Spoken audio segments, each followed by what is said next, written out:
जय शु की, मैं हूं प्रियंका डामोर और आप देख रहे हैं रेडियो वेरितास एशिया की Hindi service.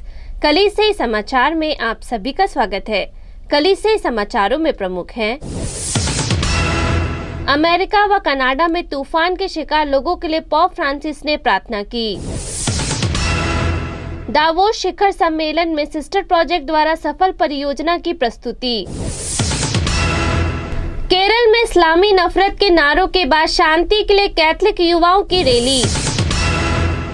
Akhil Bharatiya Catholic forum ने अल्पसंख्यकों से नफरत को खत्म करने का आह्वान किया। इम्फाल में युवा पुरोहित के निधन पर शोक व्यक्त किया।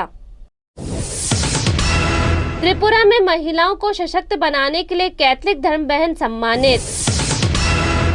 शांति कार्यकर्ताओं ने वाराणसी में शुरू की अंतर धार्मिक प्रार्थना। असम में बाढ़ राहत प्रयासों में कैथलिक चर्च हुआ शामिल। राजस्थान के थियोलॉजी के पूर्व प्रोफेसर का निधन। राजस्थान के कैथलिक धर्म प्रांत ने लोगों को गर्मी से बचाने के लिए एक अस्थायी आश्रय दिया। रेडियो वेरितास एशिया आपके लिए लेकर आए हैं आरवीए मोबाइल ऐप। आरवीए मोबाइल ऐप पर हमारे विभिन्न प्रकार के कार्यक्रमों का लाभ लें, हमसे जुड़े और एशियाई ईसाईयत की आवाज का हिस्सा बने। आज ही ऐप स्टोर एवं प्ले स्टोर से आरवीए मोबाइल ऐप डाउनलोड करें। अब जानते हैं समाचार विस्तार से। अमेरिका व कनाडा में तूफान के शिकार लोगों के लिए पोप फ्रांसिस ने प्रार्थना की। पोप फ्रांसिस ने अमेरिका के मिशिगन में गैलोट समुदाय में आए एक बवंडर के पीड़ितों और दक्षिण पूर्वी कनाडा में तूफान के कारण हुई जान माल के नुकसान के लिए अपनी संवेदना व्यक्त की। उन्होंने कहा कि वे हाल के दिनों में गैलोट समुदाय में आए बवंडर के कारण हुए जान माल की क्षति के बारे में जानकर दुखी है। अमेरिकी राज्य मिशिगन में डेट्रॉयट के पश्चिमी में लगभग 4,200 लोगों के शहर गैलोट के धर्माध्यक्ष जेफरी जे वॉल्श को संबोधित एक तार में पोप फ्रांसिस ने इस प्राकृतिक आपदा से प्रभावित सभी लोगों के साथ अपनी एकजुटता व्यक्त की। दावोस शिखर सम्मेलन में सिस्टर प्रोजेक्ट द्वारा सफल परियोजना की प्रस्तुति। दावोस में विश्व आर्थिक मंच पर सिस्टर प्रोजेक्ट के सदस्यों ने व्यावसायिक एवं मानव अधिकार के कार्यकर्ताओं के साथ एक सार्वजनिक विवाद में भाग लिया। यूआईएसजी के कार्यकारी सचिव सिस्टर पत्रिसिया ने कहा, दुनिया को साहसी नेताओं की जरूरत है जिनमें महिलाएं भी शामिल हो।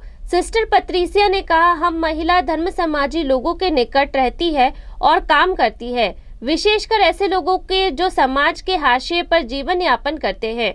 उन्होंने दावोस के लक्ष्य 17 केंद्र में वैश्विक समस्या के बारे में गूगल या यूनिलीवर जैसी अंतर्राष्ट्रीय कंपनियों के प्रतिनिधियों एवं कई अतिथियों के सामने कही। केरल में इस्लामी नफरत के नारों के बाद शांति के लिए कैथलिक युवाओं की रैली। केरल में कैथलिक युवाओं ने एक इस्लामी संगठन द्वारा कथित तौर पर हिंदुओं और ईसाइयों को खत्म करने की धमकी के बाद सद्भाव और धार्मिक सहिष्णुता का आह्वान करते हुए शांति रैली का मंचन किया है। 24 मई की रैली कोट्टायम जिले के कनिजारापल्ली शहर में आयोजित की गई थी, जब पॉपुलर फ्रंट ऑफ इंडिया के सदस्य के वायरल वीडियो को अन्य धार्मिक समुदाय के लिए मौत का खतरा माना गया था और व्यापक चिंता और निंदा को उकसाया था। केरल पुलिस ने कुछ दिनों पहले अलापुझा जिले में पीएफआई की एक रैली के दौरान भड़काऊ और धमकी भरे नारे लगाने के आरोप में 3 लोगों को गिरफ्तार किया था। अखिल भारतीय कैथलिक फोरम ने अल्पसंख्यकों से नफरत को खत्म करने का आह्वान किया। ऑल इंडिया कैथलिक यूनियन के अनुसार धार्मिक अल्पसंख्यकों के खिलाफ लक्षित नफरत ने भारत में उबाल ला दिया है, जो एशिया का सबसे बड़ा जन समुदाय है। 103 साल पुराने कैथलिक संगठन ने कहा कि हाल के महीनों में बढ़ती नफरत की लहर को अगर नियंत्रित नहीं किया गया तो यह राष्ट्रीय शांति और एकता को अनकही क्षति पहुंचा सकती है। 23 मई का बयान कर्नाटक राज्य द्वारा राज्य परिषद या उच्च सदन में एक वोट से पारित होने में विफल रहने के बाद राज्य के राज्यपाल द्वारा हस्ताक्षरित आदेश के माध्यम से एक धर्मांतरण विरोधी कानून लागू करने के जवाब में था। 9 अन्य भारतीय राज्यों ने ऐसे ही कानून पारित किए हैं जो धर्मांतरण को अपराध मानते हैं। भारत के प्रधानमंत्री और राज्य के मुख्यमंत्रियों को संबोधित करते हुए एआईसीयू के राष्ट्रीय अध्यक्ष लेंसी डी कुन्हा ने राज्य और गैर राज्य अभिनेताओं द्वारा उठाए गए लक्षित घृणा और उत्तेजक कदमों को समाप्त करने के लिए कदम उठाने का आह्वान किया। इम्फाल में युवा पुरोहित के निधन पर शोक व्यक्त किया। इम्फाल धर्म प्रांत के एक युवा पुरोहित की मौत पर शोक व्यक्त किया गया है। मणिपुर राज्य के इम्फाल आर्चडायसिस के फादर अल्बर्ट खातूर का 23 मई को सुबह 3:30 बजे कैथोलिक मेडिकल सेंटर इम्फाल में निधन हो गया। वे 38 वर्ष के थे। 8 दिसंबर 2016 को वे चेकअप के लिए कैथोलिक मेडिकल सेंटर गए और उन्हें हेपेटाइटिस बी का पता चला। अपने स्वास्थ्य की स्थिति की गंभीरता के कारण वे अपने जीवन के शेष दिनों तक अस्पताल में रहे। त्रिपुरा में महिलाओं को सशक्त बनाने के लिए कैथोलिक धर्म बहन सम्मानित। त्रिपुरा सरकार ने महिला सशक्तिकरण की पहल के लिए एक 65 वर्षीय कैथोलिक धर्म बहन को सम्मानित किया है, जब त्रिपुरा राज्य ने भारतीय स्वतंत्रता की 75वीं वर्षगांठ मनाई थी। मेघालय के our lady of mission sister Judith Shapda को पड़ोसी राज्य मेघालय सरकार के समाज कल्याण विभाग द्वारा पुरस्कार के लिए नामित किया गया था। उसे एक प्रमाण पत्र, चर्म पत्र, स्कॉलर और स्मृति चिन्ह मिला। शांति कार्यकर्ता ने वाराणसी में शुरू की अंतर धार्मिक प्रार्थना। विभिन्न धर्मों के शांति कार्यकर्ताओं ने वाराणसी के विभिन्न हिस्सों में अंतर धार्मिक प्रार्थना सेवाओं की एक श्रृंखला शुरू की है, क्योंकि ज्ञानवापी मस्जिद विवाद पर सांप्रदायिक तनाव ने हिंदू धर्म के सबसे पवित्र शहर को जकड़ लिया है। वाराणसी के एक सांस्कृतिक कार्यकर्ता फादर आनंद मैथ्यू ने 23 मई को बताया, ये प्रार्थना 10 अलग अलग धार्मिक स्रोत जैसे हिंदू, ताओ, यहूदी, पारसी, जैन, बौद्ध, ईसाइयों और मुस्लिम आस्था परंपराओं से ली गई है। इंडियन मिशनरी सोसाइटी के पुरोहित ने आगे कहा कि वे प्रसिद्ध गांधीवादी नारायण देसाई द्वारा अनुवादित उन भजनों के हिंदी संस्करण का उपयोग करते हैं। फादर मैथ्यू ने पॉकेट साइज बुकलेट में छपे गीतों को भी जनता में बांट दिया। प्रार्थना अभियान पहली बार 20 मई को बनारस हिंदू विश्वविद्यालय के परिसर में शुरू किया गया था, जिसमें प्रतिभागियों के रूप में शांति, धर्मनिरपेक्षता और संवाद का समर्थन करने वाले छात्र शामिल थे। बाद में मेदागनी और शहीद उद्यान सिगरा में भी प्रार्थना सभा हुई। असम में बाढ़ राहत प्रयासों में कैथोलिक चर्च हुआ शामिल।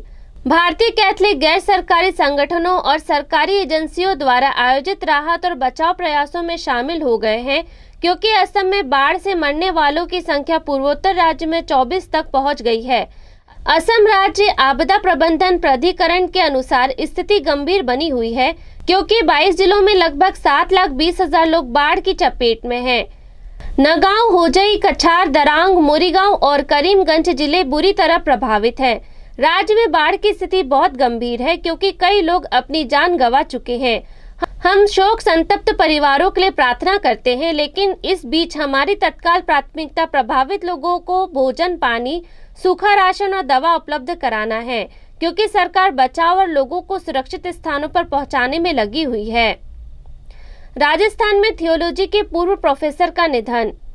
एक प्रसिद्ध भारतीय धर्मशास्त्री और धर्मशास्त्र के पूर्व प्रोफेसर का 23 मई को पश्चिमी राजस्थान में निधन हो गया।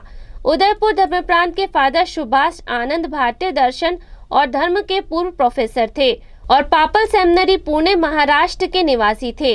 वे 78 वर्ष के थे। दिल का दौरा पड़ने से उनका निधन हो गया। उदयपुर के धर्माध्यक्ष देव प्रसाद गणावा ने बताया कि अंतिम संस्कार 24 मई को सुबह 10 बजे किया जाएगा। पापल सेमिनरी में 30 साल अध्यापन के बाद father Anand saint Paul school Bhopalpura Udaipur Rajasthan में रह रहे थे। राजस्थान के कैथोलिक धर्म प्रांत ने लोगों को गर्मी से बचाने के लिए एक अस्थायी आश्रय दिया। राजस्थान राज्य में कैथोलिक धर्म प्रांत ने लोगों को एक घातक गर्मी से बचाने के लिए एक अस्थायी आश्रय बनाया है, जिसे उपमहाद्वीप पर व्यापक पीड़ा हो रही है। कपड़े की मोटी परतों से बना आश्रय, जिसमें लगभग 50 लोग बैठ सकते हैं, एक बस स्टैंड के पास बनाया गया था। एक वाटर कूलर क्षेत्र को ठंडा रखता है। अजमेर डायसिस के सामाजिक कार्य निदेशक फादर विशाल रेमंड ने कहा, आम आदमी को राहत देने का यह हमारा विनम्र प्रयास है। तापमान 48 डिग्री सेल्सियस के ऊपर बढ़ रहा है, जिससे लोग सनस्ट्रोक और अन्य स्वास्थ्य समस्याओं को उजागर कर रहे हैं। आश्रय 17 मई को बनाया गया था और कम से कम जून के मध्य तक रहेगा, जब बारिश आने की उम्मीद है। इसी के साथ कलीसिया समाचार समाप्त हुए। अगली बार फिर मुलाकात होगी नई खबरों के साथ। नमस्कार। रेडियो वेरितास एशिया आपके लिए लेकर आए हैं आरवीए मोबाइल ऐप। आरवीए मोबाइल ऐप पर हमारे विभिन्न प्रकार के कार्यक्रमों का लाभ लें, हमसे जुड़े और एशियाई ईसाईयत की आवाज का हिस्सा बने। आज ही ऐप स्टोर एवं प्ले स्टोर से RVA मोबाइल ऐप डाउनलोड करें।